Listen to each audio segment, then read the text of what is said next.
Então, antes de mais nada, gostaria de agradecer o convite da Funsoft, através, né, do Estevam, que convidou, né, o IAT, o FMG a participar, e o Estevam me chamou para estar junto com ele nesse momento aqui, para poder falar um pouquinho para você sobre inteligência artificial e sobre o Departamento de Ciência da Computação.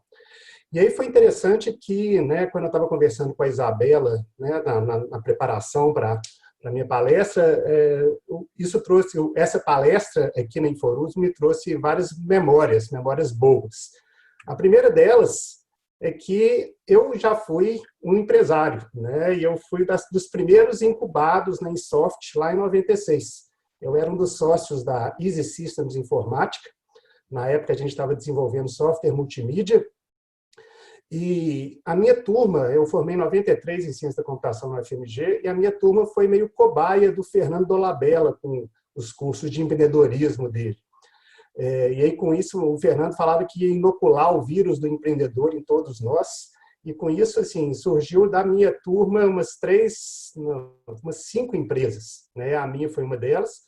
Acabou que eu preferi ir para o lado acadêmico, então eu não segui nessa linha de empreendedorismo, mas alguns colegas seguiram trajetória de sucesso aí com empresas. Tá? Então, um exemplo é o Edgar Fiuza, da BHS, Ricardo Giacomin, da Veta Viridies. Então, assim, alguns colegas, amigos, na verdade, seguiram esse caminho. Eu fui para o lado acadêmico. E outra lembrança, né, falando de Inforuso, que em 98 eu já trazia o tema de IA para Inforuso. Né? Então, em 98, eu era um aluno de doutorado, uma versão muito mais jovem de mim, era aluno de doutorado no DCC, e o DCC tinha o POP, né? Tem até hoje, que era o ponto de presença da internet em Minas Gerais, e a gente levou um robô que a gente tinha lá no laboratório de robótica, no Robopop, né? Colocaram esse nome nele, coitado do robô, né? Mas para fazer a divulgação do POP. Né? Então, o robô já tinha algoritmos inteligentes que desviavam de pessoas, e conseguia conversar com o público, fez maior sucesso lá na Inforuso de 98. Bom, mas falando um pouquinho sobre inteligência artificial, né? Quando eu normalmente começo falando para todo mundo refletir um pouquinho quando a gente fala inteligência artificial, quando a gente fala essas palavras, o que vem na sua cabeça? A turma mais antiga, que gosta de tecnologia e tal, vai falar Prolog, Lisp, né? Ou seja, bem coisas antigas. Já a turma mais nova vai falar Deep Learning, né? Machine Learning, Python e tudo mais. Né? Se você for para o lado mais ficção científica, o pessoal vai falar do HAL, lá do 2001, Odisseia no Espaço. Né? Se já for mais ligado a gadgets, vai falar da Siri ou dos assistentes pessoais.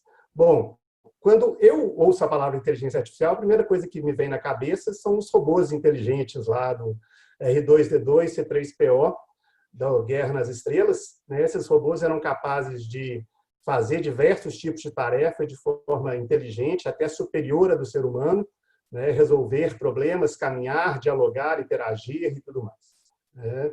Eu acho que nós estamos ainda bastante distantes desse cenário, mas a gente já tem robôs começando a trabalhar no dia a dia com a gente. Né? O Roomba, que foi talvez o maior sucesso de vendas agora durante a pandemia, apesar de ser bastante simples, tem algoritmos de inteligência artificial embarcados nele. É um robô, ele percebe o ambiente onde ele está inserido, ele atua nesse ambiente, ele tem um sistema de inteligência que processa os dados e ele atua nesse ambiente. Né? Daqui a pouco nós vamos ter cenários como esse, dos carros autônomos. Né? Então, esse carro é o protótipo da Google para um carro autônomo.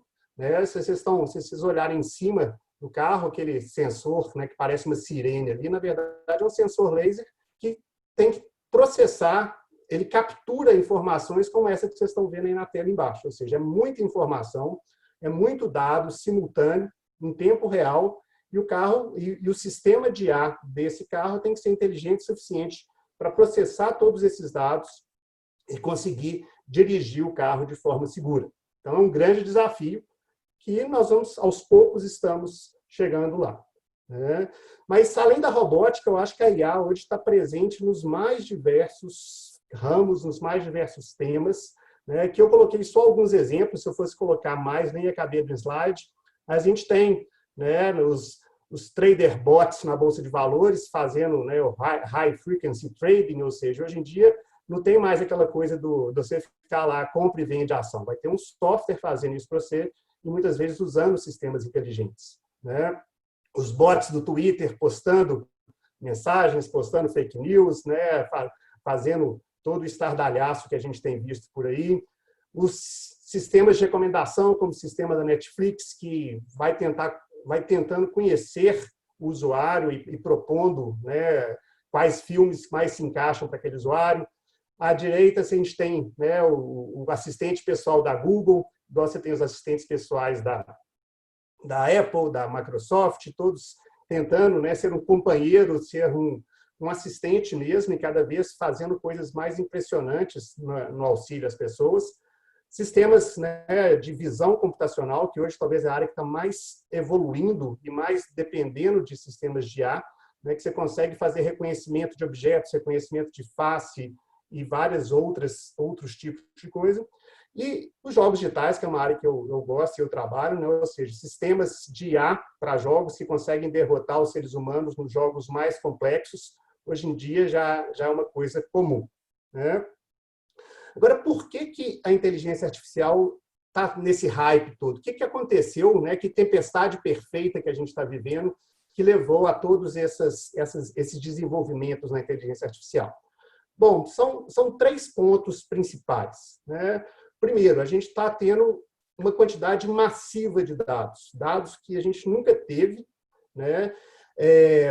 A todo momento tem milhares, milhões de pessoas postando coisas no Twitter, tirando fotos, interagindo via redes sociais. A gente tem sensores em todos os cantos, câmeras captando imagens, sensores de IoT, né, nos seus equipamentos. Então, esses dados todos permitem que os sistemas comecem a aprender, comecem a conhecer o usuário e comecem a fazer coisas que antes não eram possíveis de ser feitas sem esses dados.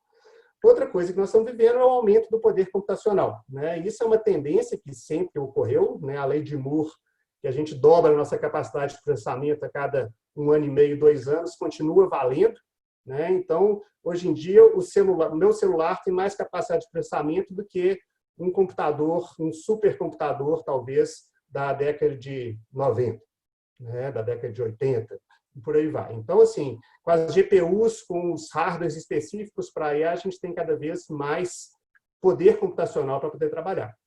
E, é claro, a evolução dos algoritmos, né? Então, a gente tem os cientistas da computação do mundo todo têm trabalhado muito na IA, e, com isso, os algoritmos têm evoluído e a gente tem conseguido fazer coisas que antes não eram possíveis de ser feitas, né? Então, aqui dá um exemplo clássico de um sistema de IA, uma rede neural, né? Uma rede neuronal, que tenta replicar funcionamentos do cérebro, né? Você tem um conjunto de neurônios e esses neurônios vão ser ativados de acordo com as imagens que estão sendo vistas aqui, né? Então, você vai treinar esse sistema fornecendo um montão de entradas conhecidas para esse sistema, um montão de fotos falando se é um cavalo, se é um carro, se é um cachorro, se é um avião, e o sistema vai aprender a generalizar, de forma que você vai apresentar para ele uma imagem que ele nunca viu e ele vai te falar o que é. Esse é um exemplo simples, né, de uma aplicação de IA, mas cada vez mais a gente está tendo mais aplicações e, como foi falado no painel, aplicações disruptivas, né? IA é uma área que permite isso. Até agora, eu ainda não defini o que é inteligência artificial. Eu falei várias coisas, mas ainda não defini. O que é inteligência artificial? Bom, eu não defini porque é realmente difícil de definir. A gente não tem uma definição clara de o que é inteligência artificial. Mas os sistemas de inteligência artificial eles têm algumas coisas em comum. A primeira delas é que eles possuem capacidade de tomar decisão de forma autônoma. E a palavra-chave aqui é a palavra autônoma, ou seja, o sistema tem que depender menos do que ele foi programado, do conhecimento prévio que ele tenha, e mais de coisas que ele está percebendo do mundo dinamicamente, de coisas que ele aprende, para ele poder tomar essas decisões. Isso serve para um carro autônomo que tem que decidir, baseado nos sensores que ele está recebendo, se ele tem que frear, se ele tem que acelerar, se ele tem que virar à direita ou à esquerda, mas também para um sistema de mineração de dados, de processamento de dados, que vai começar a fazer inferências que ele não foi programado para fazer, né? As inferências ele vai conseguir, analisando aqueles dados encontrar relações que talvez o programador não tinha enxergado, né? Então, as coisas vão emergir, esse conhecimento vai emergir de forma autônoma. Outra característica, né, que eu acho que é meio óbvio hoje em dia, são as capacidades de aprender. Possuem mecanismos de aprendizado, né? Então, muitos sistemas começam sem saber absolutamente nada, e você vai fornecendo dados para o sistema, e o sistema vai aprendendo exatamente a encontrar relações, a tomar decisões baseado em experiência prévia. E aí tem vários tipos de aprendizado, né? Supervisionado, não supervisionado, por reforço, e as várias derivações a partir daí. E, por fim, uma outra característica é parecer humano, né? Essa é talvez a característica mais difícil. O que é um sistema que parece humano, né? Bom, tem o famoso teste de Turing. Não sei se todos já ouviram falar do teste de Turing, mas o Alan Turing, lá na década de 50, propôs um teste que era para saber se o computador consegue parecer humano, né? Basicamente, a gente tem, de um lado, um observador, né, um usuário aqui, que está conversando via chat, por exemplo, com uma entidade do outro lado. Essa entidade pode ser um computador ou pode ser uma pessoa. Se esse usuário não conseguir diferenciar se lá do outro lado está um computador ou está uma pessoa, o computador conseguiu, o sistema de software aqui conseguiu passar no teste de Turing, né? É uma coisa que até hoje nenhum computador conseguiu passar no teste de Turing. Tá? Tem uma competição anual, uma conferência de IA, que eles fazem o teste de Turing. Até hoje nenhum sistema conseguiu. Por quê? Porque é muito difícil. Tá? Parecer humano, né, o tanto de cognição que nós temos e tudo que está envolvido na nossa inteligência é muito complexo e é difícil para os computadores conseguirem replicar isso, né? Então, parecer humano talvez vai ser o maior desafio desses sistemas de IA.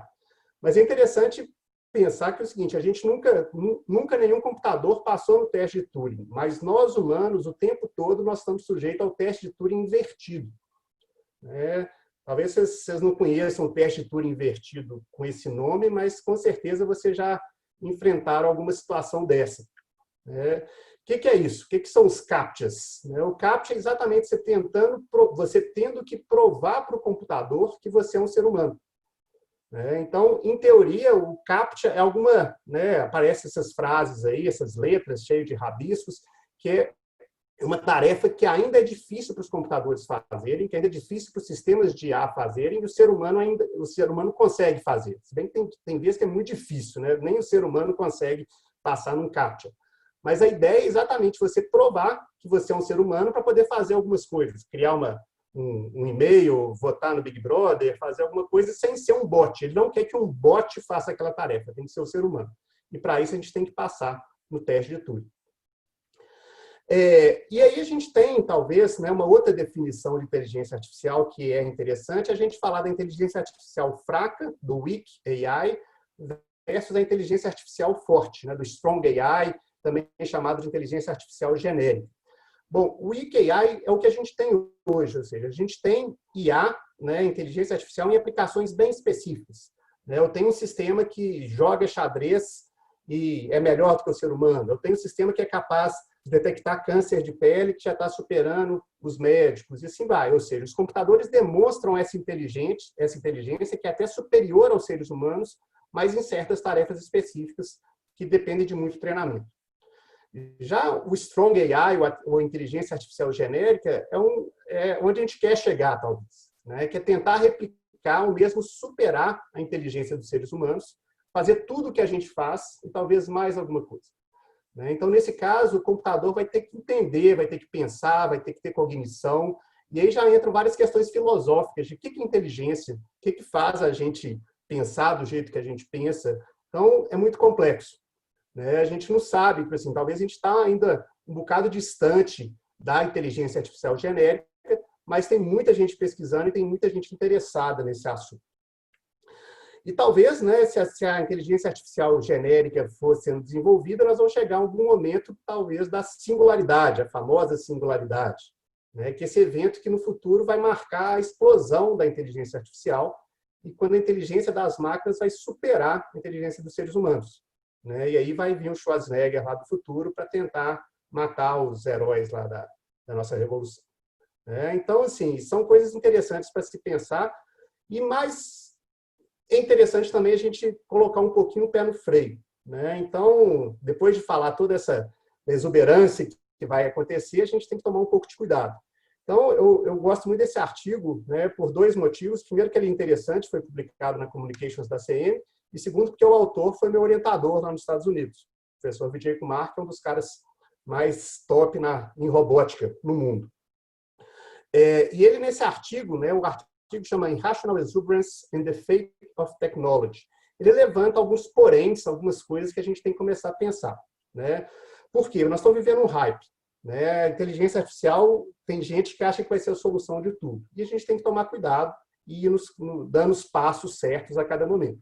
Então, algumas coisas que são faladas nesse artigo, né? A primeira coisa é o seguinte: apesar de todas as notícias que você vê e tudo mais, os vídeos dos robôs pulando, interagindo, etc., os robôs atualmente não têm a destreza, têm destreza menor do que uma criança de 3 anos. O processo de manipulação, você pegar objetos, né, com a mão do ser humano, assim, eu consigo pegar uma garrafa d'água com uma certa força, consigo pegar meu celular com outra força. Para um robô fazer isso é muito difícil, só com base no olhar. Só de ver a garrafa, eu sei que é um plástico, eu sei que eu tenho que pegar de uma forma. Para um robô é muito complicado, né? Tem vários, né? A gente, de acordo com as previsões, a gente já devia ter carros autônomos. E a Uber, na verdade, falou que ia ter carros autônomos voadores, né? Que iam ser alimentados por energia limpa em 2023, né? Só que para ter isso, a gente tem que mudar algumas coisas da física e da química para permitir baterias leves suficientes para poder fazer um carro voar e tudo mais. Tá? Então, assim, vive-se um hype, né, que qualquer coisa é solução. E outra coisa que é ligada a essa questão filosófica que eu falei, né, a gente não está fazendo um progresso significativo em entender a inteligência, em saber o que é inteligência. Né? Ou seja, estão fazendo sistemas que aprendem com um montão de dados, mas esses sistemas estão tendo muito sucesso, talvez simplesmente porque a capacidade de processamento está aumentando. Então, será que a gente fez algo além do que a lei de Moore está nos permitindo? Né? Então, assim, são questões interessantes para se pensar. E outra coisa, esse FATE aqui, na verdade, é uma sigla para essas 4 palavrinhas aqui, que também são bastante relevantes de se pensar. Fairness, Accountability, Transparency and Ethics. Então, são palavras-chave que a gente tem que pensar se os nossos sistemas de IA, os sistemas que estão sendo desenvolvidos, eles estão levando isso em consideração. Fairness é justiça, né? Então a gente tem muitos exemplos, você lê de vez em quando, de sistemas que têm um bias. Né? Então, acho que a polícia, não sei se de São Francisco, de alguma cidade na Califórnia, estava usando um sistema para tentar identificar crimes, etc., e acabava que o sistema tinha um bias para acusar mais negros do que brancos.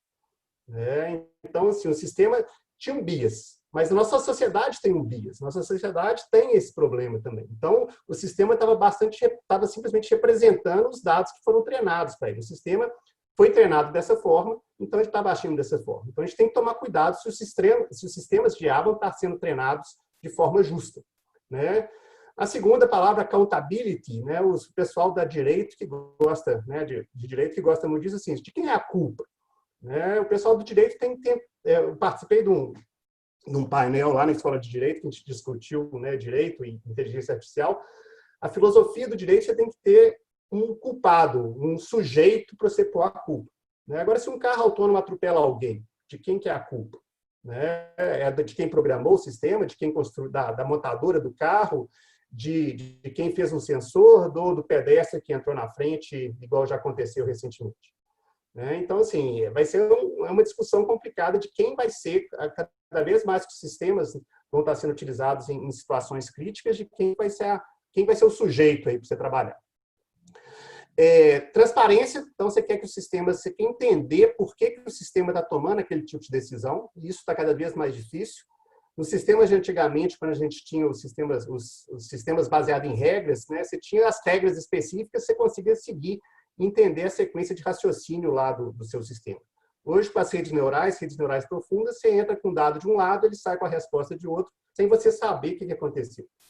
Né? Então, de repente, você vai num banco, você tem seu empréstimo negado.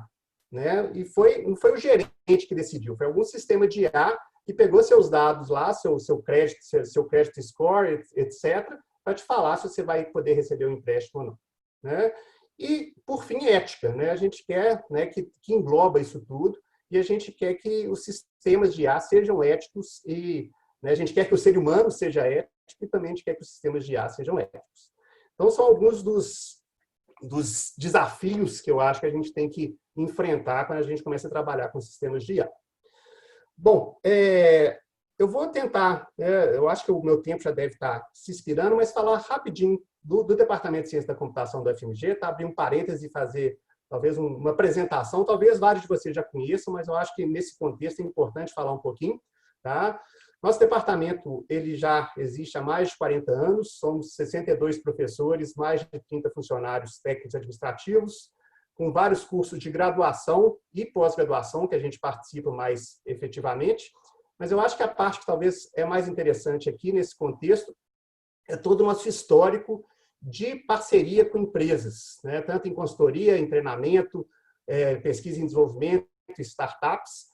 E mais recentemente, em 2016, a gente foi credenciado como unidade Embrapi no contexto de softwares para sistemas ciberfísicos. Eu vou falar um pouquinho mais sobre isso. Tá? E uma coisa que é bem recente, né, e eu acho que talvez o Paulo pode se interessar, que a gente submeteu, na verdade, né, uma proposta, teve um edital recente da FAPESP, junto com o CNPq, o Ministério da Ciência e Tecnologia também, de criar centros de inovação e inteligência artificial em áreas específicas. E aqui na UFMG a gente decidiu submeter uma proposta de criação de um centro de inovação e inteligência artificial aplicada à saúde. Então, agrupando mais de 100 pesquisadores, tanto da área médica quanto da área de ciência da computação. E vamos ver, nós submetemos esse projeto tem que ter uma empresa parceira, então a Unimed é a empresa parceira do nosso centro, né? Então, mesmo que a gente não ganhar o edital, tá? não for aprovado o edital, a Unimed já se comprometeu a criar o centro da mesma forma, aportando pelo menos R$ 1 milhão. E a nossa ideia é depois agregar outras empresas juntos nesse centro. Eu acho que vai ser uma coisa bastante interessante. A gente tem um longo histórico, então, tradicional, né, transparência com slide, com os vários logos das empresas que a gente já teve parceria ou tem atualmente, mas talvez no contexto de startups é interessante falar de algumas especificamente, né, de empresas que foram criadas com participação de professores e alunos do DCC, e talvez o exemplo mais emblemático que já foi mencionado é a Quant, né, que foi criada por alunos e professores do Departamento de Ciência da Computação e foi comprada pela Google, né? O Sergey Brin pousou o jatinho dele ali no aeroporto da Pampulha, eles foram no Departamento de Ciência da Computação e hoje a gente tem o Centro de Desenvolvimento da Google na América Latina aqui em Belo Horizonte graças a essa aquisição, né? Hoje tem, se eu não me engano, mais de 150 engenheiros, né, trabalhando na Google em Belo Horizonte. E aqui é o único centro de desenvolvimento fora de Mountain View que tem a possibilidade, tem autorização de trabalhar na máquina de busca da Google, né? Então, tanta é a confiança que a Google tem no pessoal da Quant.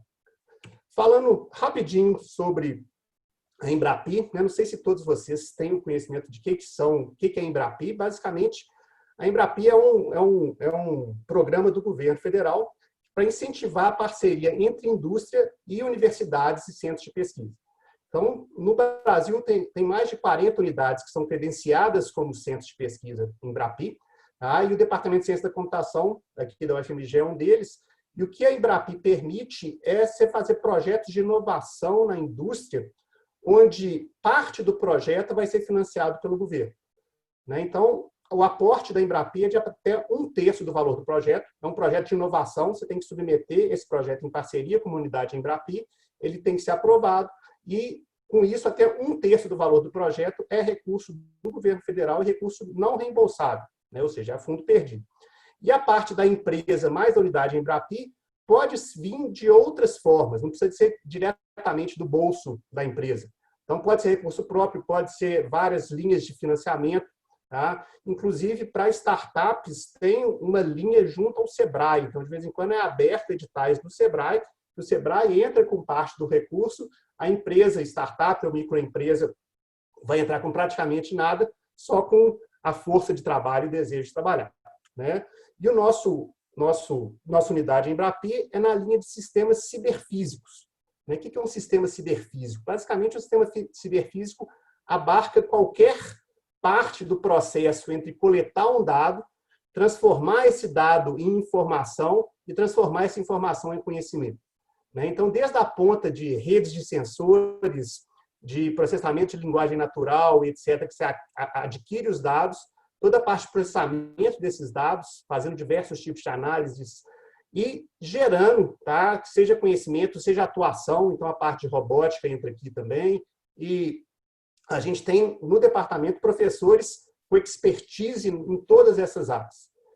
Então, empresas interessadas podem entrar em contato para a gente para se modelar um projeto de inovação que abarque esse paradigma da Embrapi. E só como um exemplo, meu último slide, esse exemplo é um projeto que eu participo diretamente. Acaba que esse projeto não é um projeto Embrapi, porque a Petrobras não precisa do aporte Embrapi, já é uma empresa, né, com seus recursos próprios, mas é um projeto de pesquisa e desenvolvimento de parceria da universidade com uma empresa bem grande, envolvendo inteligência artificial. Então, nós temos um robô, nós estamos colocando um sistema multissensorial no robô, tá? De forma a fazer mapeamentos em ambientes industriais da Petrobras. Então, por exemplo, aqui é um tanque da Regap, ali em Betim, a gente levou nosso robô lá para poder fazer um mapeamento da área interna, que é uma área que é difícil para o ser humano entrar. E a ideia é que você faça esse mapeamento e seja capaz de mapear, de bater esse mapeamento que o robô está fazendo com o projeto especificado. Então, na construção, em sistemas de construção da Petrobras, você consegue acompanhar o andamento da obra a partir do scan, comparando com o CAD, fazendo diversas inferências nesses modelos a partir de diferença de nuvem de pontos que a gente captura. E nós levamos também esse sistema, no caso o robô não foi, mas a gente levou esse sistema, a gente consegue montar e usar ele na mão também. E a gente foi numa plataforma da Petrobras, na P18, tá? Fui eu e outros 2 alunos para fazer o teste lá. Então, aqui é o mapeamento de um ambiente industrial lá dentro da plataforma P18. Com todos os detalhes, você conseguiria comparar isso aqui com o projeto CAD, ver se tem alguma diferença, se alguma coisa foi construída de forma errada ou não. Então, aqui é só um exemplo das várias possibilidades de inteligência artificial e robótica e da parceria da universidade com empresas. Tá? Deixando aqui, por fim, meu contato, tá? Meu e-mail está aqui, e também o contato da Embrapi. Quem quiser contratar diretamente, pode ser através de mim ou pode ser diretamente. Tá? E, mais uma vez, agradecer o convite da Funsoft e parabenizar também por esse programa que eu acho que vai ser um grande sucesso. Obrigado.